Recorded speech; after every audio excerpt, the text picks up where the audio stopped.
नमस्कार शेतकरी मित्रांनो, बांगलादेश येथे 14 ऑगस्टपासून कांदा निर्यात ही सुरू झाली। पण मित्रांनो 8 महिन्यापासून रखडलेली कांदा निर्यात ही पुन्हा सुरू झाली आणि शेतकऱ्यांना याचा फायदा नक्कीच होईल का याविषयी थोडक्यात माहिती घेऊयात। पण मित्रांनो याच्यामध्ये व्यापारीच फक्त कांदा निर्यात करू शकतो का? पण नाही मित्रांनो, धुळे येथील एका शेतकऱ्याने आपला कांदा हा निर्यात केला बांगलादेशमध्ये आणि त्याला बाजारभाव किती मिळाला आणि त्यांनी कांदा किती निर्यात केला याविषयी थोडक्यात माहिती जाणून घेऊयात। मित्रांनो 14 ऑगस्ट रोजी 7 गाड्या तब्बल निर्यात झाली। मित्रांनो घोषडोंगा बॉर्डर येथून तब्बल 3 गाडी निर्यात झाली आणि मेहंदीपूर या बॉर्डरवरून तब्बल 4 गाडी निर्यात झाली। आणि मित्रांनो याला बाजारभाव जर पाहिला तर 65% ते 70% एवढा बाजारभाव मिळाला। म्हणजे मित्रांनो जो मोठा कांदा होता त्याला 70% एवढा बाजारभाव मिळाला आणि जो मीडियम मोकळ साईज कांदा होता त्याला 65% एवढा बाजारभाव मिळाला।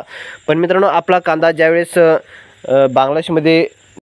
बांगलादेशच्या चपाईन बावगंज जिल्ह्यातील सोनाम मस्जिद भुज सीमारेषेवरून गुरुवारी दिनांक 14 ऑगस्ट रोजी सुमारे 100 टन भारतीय कांदा दाखल झाला।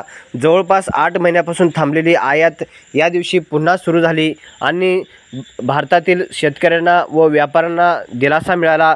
पण मित्रांनो याच्यामध्ये एका शेतकऱ्याने 60 टन एवढा कांदा निर्यात केला आणि शेतकरीसुद्धा निर्यात करू शकतो याच्यावरून आपल्याला दिसून येतं। मित्रांनो धुळे जिल्ह्यातील संदीप पाटील हे शेतकऱ्यांचं नाव आहे। यांनी तब्बल 2 ट्रक गाड्या निर्यात केला आणि बांगलादेशसाठी रवाना केला आणि सांगितले की स्वतः कांदा उत्पादक शेतकरी असून व्यापारी आहे। यंदा मी पहिल्यांदाच बांगलादेशात कांदा निर्यात हा केलेला आहे आणि त्याला भाव जर पाहिला तर 60 ते 65% एवढा बाजारभाव मिळाला असं त्यांनी सांगितलं आहे। मित्रांनो लासलगाव आणि पिंपळगाव येथील अनेक निर्यातदारांनी कांदा निर्यातीचे नियोजन सुरू केले असून मागील 2 दिवस अनेक व्यापाऱ्यांच्या गोडाऊनमध्ये कांदा गाड्या भरण्याचे काम सध्या जोरात सुरू असल्याचे माहिती संबंधितांनी दिली आहे।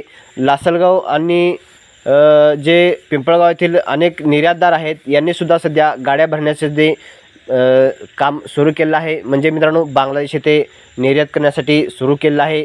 पण मित्रांनो आपल्या भारत सरकारने निर्यात शुल्क जे होतं 20% काही महिन्यापूर्वी कांद्यावर 20% जे निर्यात शुल्क होते हटवलं होतं। त्यामुळे शेतकऱ्यांना परदेशात बाजारपेठेमध्ये कांदा नेण्याची संधी होती, पण चांगला भाव मिळेल अशी अपेक्षा होती, पण कांद्याला कुठे मागणीच नव्हती। त्यामुळे आपला भारतीय कांदा कुठे निर्यातच झाला नाही। पण मित्रांनो सध्या बांगलादेश येथील जे बॉर्डर आहे ते खुलं झाल्यामुळे शेतकऱ्यांना सध्या चांगला फायदा होणार असल्याची माहिती मिळते। महाराष्ट्रातील कांद्याला मागणी बांगलादेशात मोठ्या प्रमाणात आहे आणि तेही भारतीय कांद्याला पाहिले तर महाराष्ट्र, मध्य प्रदेश आणि गुजरातमधील जे शेतकरी आहेत कांदा उत्पादक शेतकरी यांना थेट फायदा होईल अशी जाणकारांची माहिती आहे। भारतामधून बांगलादेशात गेलेले 100 टन कांद्याचे पहिले ट्रक केवळ स्थानिक तुटवडा भागण्यासाठी नाही तर भारतीय शेतकऱ्यांसाठी मोठी संधी आहे। निर्यात खुली झाल्याने आंतरराष्ट्रीय बाजारपेठेत पुन्हा प्रवेश मिळत असून शेतकऱ्यांना चांगला दर आणि स्थिर विक्रीचा फायदा होणार आहे असल्याची माहिती जाणकार सांगत आहेत। पण मित्रांनो बांगलादेशमध्ये फक्त 5000 टनच एवढाच कांदा निर्यात होणार का? नाही मित्रांनो, बांगलादेश येथे कांदा हा जास्त निर्यात होणार आहे, कारण जोपर्यंत मागणी आहे, जोपर्यंत पुरवठा होईल तोपर्यंत आपला कांदा जो आहे तो निर्यात होणार आहे। शेतकऱ्यांनी न घाबरता आपला कांदा हा टप्प्याटप्प्याने बाजारात आणावा। मित्रांनो आज सर्वच बाजार समितीमध्ये कांद्याची आवक जी आहे ती जास्त झाली आणि बाजारभावामध्ये काही प्रमाणात स्थिरता पाहायला मिळाली। पण मित्रांनो आणखीन उद्यापासून जी बांगलादेश येथे निर्यात जी आहे ती सुरू होणार आहे आणि पाहूयात मित्रांनो कांदा किती निर्यात होतो आणि त्याला बाजारभाव किती मिळतो। पण मित्रांनो टप्प्याटप्प्याने जर आपण कांदा आणण्याचा सुरुवात केली बाजारात तर आपल्याला चांगला योग्य असा दर मिळू शकतो।